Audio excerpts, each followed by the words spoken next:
மகா Kumbh Mela viral girl Mona Lisa. மோனாலிசாவை பற்றி தெரியாதவங்க யாருமே இருக்க மாட்டாங்க. அந்த பாவம் பொண்ணுக்கு பாலிவுட்டில் ஒரு என்ட்ரி கொடுத்த, ஒரு மூவி ஆஃபர் கொடுத்த டேரக்டர் தான் சனோஜ் மிஸ்ரா. சனோஜ் மிஸ்ராவோட ஃபேஸ் உங்களில் யாருக்காவது ஞாபகம் இல்லை அப்படின்னா நான் உங்களுக்கு ஞாபகப்படுத்துகிறேன்.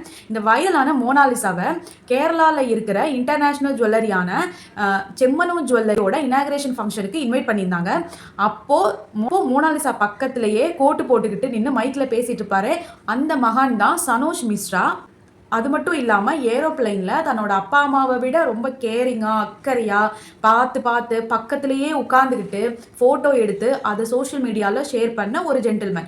இப்போ எதுக்கு அந்த ஜென்டில்மேனை பற்றி நான் பேசுகிறேன் அப்படின்னா, இன்றைக்கி அந்த ஜென்டில்மேனை போலீஸ் அரெஸ்ட் பண்ணியிருக்காங்க. எதுக்குன்னா ரேப் கேஸில் 2020 இந்த டிக்டாக் இன்ஸ்டாகிராம்லலாம் ஃபேமஸான ஒரு பொண்ணை உன்னை வச்சு நான் படம் பண்ணுறேன் அப்படின்னு சொல்லி ஆசை வார்த்தைகளெல்லாம் பேசி அந்த பொண்ணை மயக்க மருந்து கொடுத்து ரேப் பண்ணியிருக்கான். ரேப் பண்ணது மட்டும் இல்லாமல் அதை வீடியோவாக ரெக்கார்ட் பண்ணி வச்சுக்கிட்டு திரும்ப திரும்ப திரும்ப அந்த பொண்ணை ரேப் பண்ணது மட்டும் இல்லாமல் அந்த பொண்ணை வந்து லிவிங்கில் இருக்கிறதுக்காக கட்டாயப்படுத்தியிருக்காங்க. இந்த மோனாலிசா வந்து ஓவர் நைட்டில் வைரல் ஆனப்போ நம்ம மக்கள் எல்லாம் இந்த கமெண்ட் செக்ஷனில் கமெண்ட் பண்ணியிருந்தாங்க.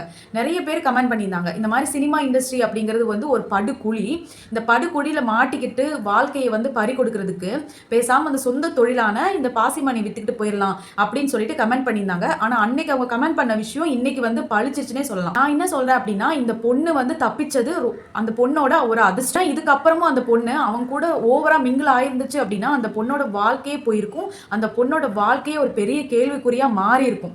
இதே மாதிரி நிறைய பொண்ணுங்க சதி வலையில மாட்டிக்கிட்டு தான் இருக்காங்க. யாராவது நம்ம கிட்ட வந்து ஆசை வார்த்தைகளை சொல்றாங்க, நம்மள கேரிங்கா பாக்குறாங்க, நம்ம அப்பா அம்மாவை விட ஒரு படி மேல போய் நம்மள கேரிங்கா பாக்குறாங்க, நம்ம கிட்ட அக்கறையா பேசுறாங்க அப்படின்னா நமக்கு அவங்க மேல ஒரு சின்ன அஃபெக்ஷன் வரும். அந்த ஒரு அஃபெக்ஷனை பெரிய பிளஸ் பாயிண்டா எடுத்து வச்சுக்கிட்டு நம்ம கிட்ட என்னெல்லாம் சாதிக்க முடியுமோ அதெல்லாம் சாதிச்சுட்டு ஆசை வார்த்தைகள் எல்லாம் சொல்லி நம்மளை நடு தெருவில் நிற்க வச்சுட்டு போயிட்டே இருப்பாங்க. இந்த மாதிரி சூழ்நிலை வந்து நமக்கு வரும்போது கொஞ்ச நேரம் யோசிச்சு எல்லாத்துக்கும் நம்ம நோ சொன்னோம் அப்படின்னா நம்ம எப்போவுமே சேஃப்.